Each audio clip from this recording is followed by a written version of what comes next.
And so to today's guest, who is a prolific actor you may know for his outstanding performances in shows and movies like Vikings, Warcraft and Raised by Wolves. He's now back on our screen starring as Desmond Hart in Dune Prophecy, the latest in the Dune franchise. What a pleasure to welcome Travis. Welcome. How are you, Travis? Good, mate. Thanks for having me. How are Easy you? man. I mean, the weekend just gone by saw you at the International Sporting Sweatbox Cauldron Nerve Corner that is Twickenham. How was it? Your first time? First time, mate. It was a great experience. A great game, obviously. There's a lot of back and forth with England, but the Aussies come through. They do. They did, It went very silent at the end there, the stadium. I'd say, I know. The Irish didn't have a great time against the All Blacks.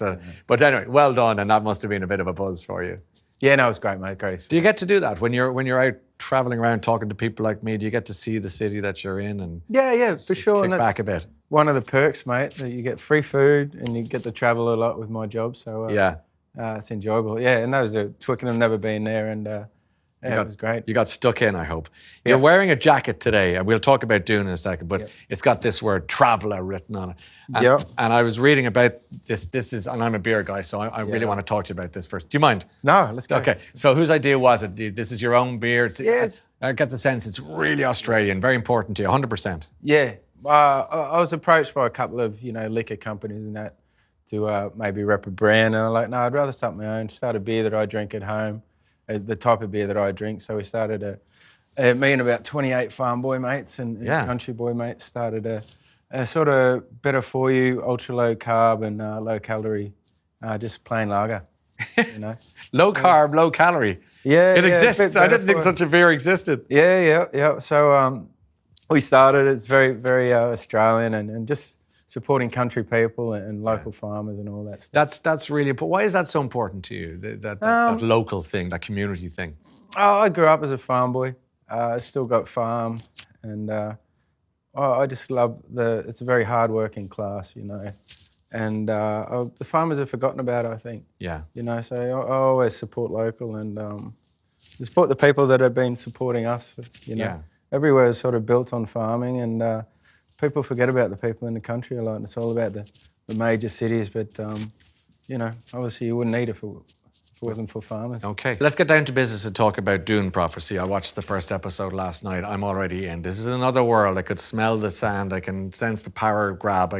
Your character is intriguing in it. He's a maverick of some sorts. I mean, can you give us the pitch? What's the Dune pitch? Well, I really enjoyed the scripts, and why I signed on is that it's just one big chess match. Everybody's got hidden agendas, and it's kind of like one big riddle, and it's up to the audience to figure it out. It's not just it's got this amazing, beautiful background of the Dune franchise, but it's very character driven, and it's a really great game of chess. If you like a competition, you're in. This is for you. You're in, and that's the thing about it. So I've seen the two movies. I presume you've seen the movies and all that. I mean, of all the people, and now you're involved in the TV show. So, when they asked you, said, "Look, Travis, how do you feel about this? How did you feel about the Dune world? Were you invested in it? Was it? No, I wasn't a big sci-fi fan. I'm getting to be one now. Yeah. But no, you see the movies and that, and it's so much work goes into make a movie like that and to make it look so good. And it's really escapism for the audience to go explore another world, And I think the TV show, we had a lot to live up to, and I think they really delivered, a big team effort. It's very hard to make a show like that. It takes a lot of work and a lot of teamwork and all that stuff. And I think it looks beautiful. It looks beautiful, and sometimes I was worried that they might lose something in translation from the big screen. You're a movie guy, the score. Like, cinema is like a temple for moviegoers. It's a beautiful thing. It's escape. And well, the good thing is now everybody's TVs are so big. Bloody big, and the sound system. So that's great. But I think it makes it very intimate. You're in this huge world and you're watching it in your living room. Yeah. So it's a bit different than a theatre experience. Yeah, things have changed in that regard. And I love what they're doing. They're putting one out each week, like old school telly. So you watch one episode, then you talk about it for a week and discuss what you think's going on, and then you get the next episode a week later, instead of just getting it all in one and you watch it in one day. It's called the 80s. I had that. It's delayed gratification, isn't it? Where you just go, hold on a second. Yeah. I love the way you put that you watch the episode and everyone goes to work, school, the office, the kitchen the next day and go, did you see it? and you can digest it and enjoy it and anticipate then the next Yeah. week. That's old school. I think it's coming Yeah, back. there's no these days it feels like there's no. You can't have a conversation with your mate. Oh, what do you think's going to happen? Because you've already watched the whole thing. It's gone. Yeah. And people binge watch the whole thing. Especially with a show like this where it's very thought-provoking, and there's a lot of hidden agendas that you're always trying to get answers for questions you have and more arise. So, so you need to reflect on it and think and discuss, and then here comes the next episode down the track. Like a good conversation, you change your mind about 10 times in it. Yeah. That's the point of it, isn't it? You spent some time in Ireland. I want to get back to my home country for a minute with Vikings. Yeah, I loved Ireland. Favourite country in the world, I reckon. Hang on, you know what you just said there? What? Favourite country in the world? Yeah. Big thing to say. Oh, it was one of my favourite then. No, it was after people were so amazing, mate. They were so hospitable, very talented, production-wise.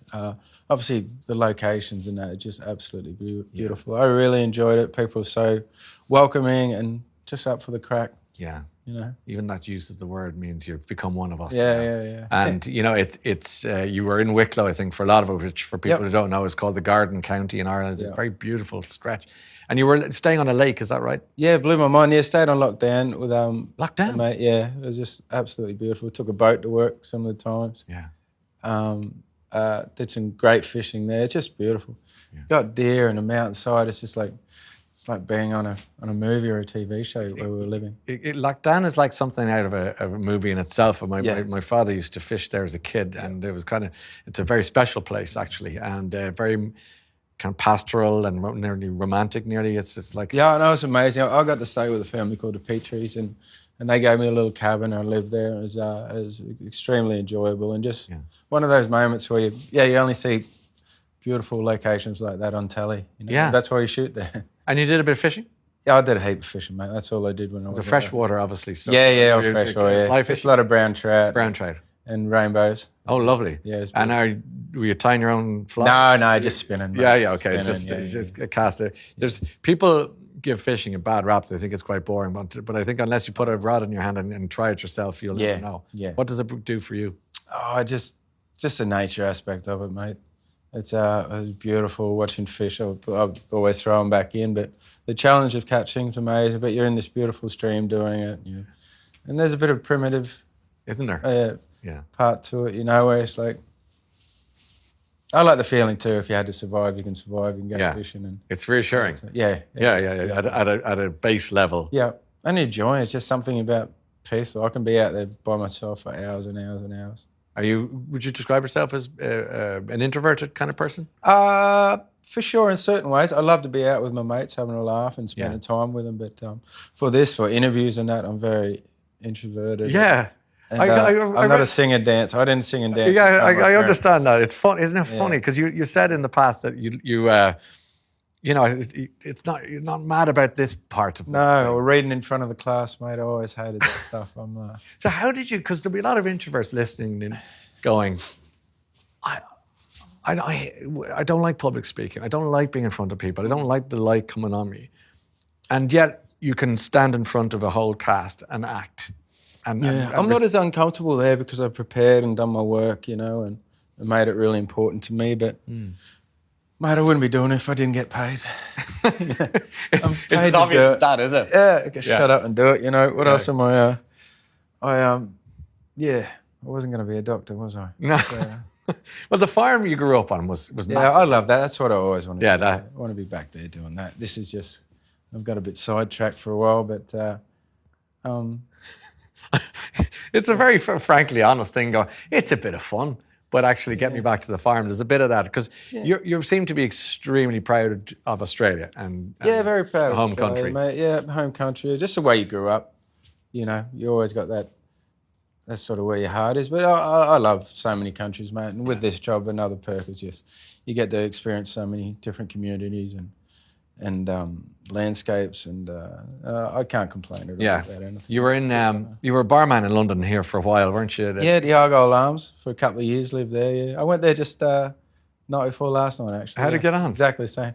Yeah, great, mate. Did you have a beer? Yeah, I had a beer and called a couple of blokes that used to work there with me, and nice. And it's good, great memories, mate. And it's a great job to get to get your personality out and to, Yeah. you know, get to meet people. Socialise. Yeah, precisely. Sorry, that brings us back to your jacket and the Traveller beer. So this is a beer that you guys put together, you and some friends. Yep. You front up, and it's Yeah, got a little brewer to said what type of beer we wanted to drink, and just have it a bit better for you than a normal beer, so you don't get all bloated and that.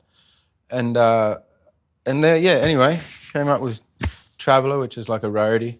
Yeah. It's Australia's version of a roadie, and it's been going really good in Australia. And we want to bring it overseas, you know. Yeah, so, and get going. We'll do that soon. So you're about what, 45? 45. Yeah. Is that okay? You don't mind me saying? No, I don't care. Name and shame. How old I am. That's it. Yeah, but some people are a bit fussy about these things. Yeah. You're not. No. What do you want? What do you want to do now? Because I get the sense there's one of your feet is in a farm in Australia, the other foot's in Hollywood or wherever it might be. I want to win Tats Lotto, buddy, so I can just have 2 feet on the farm. Is that it? Yeah. So have you got a plan in terms of years? Well, I had a 2-year plan, and now I've been doing it for 25. So my plans don't work that well. But no, I'm very proud to be part of this job, and I hope this job keeps going. Dune, it's been a great experience, and it's great material. And then yeah, hopefully in the next few years I can retire and do what I really, really want. Yeah. Back where you want to be. Yeah. Okay. Well, look, thanks a million for coming to see us. Good luck with Dune. Thank you, It's a mate. beautiful Appreciate program. it. Looking forward to watching all the rest of it. And I love that you're not lashing it all out in one go. We can have that anticipation again. No, I look forward. Hopefully people enjoy it. And I hope you get to the farm soon enough too. Thank you, mate. Appreciate it. Nice to see you. Good luck. Radio.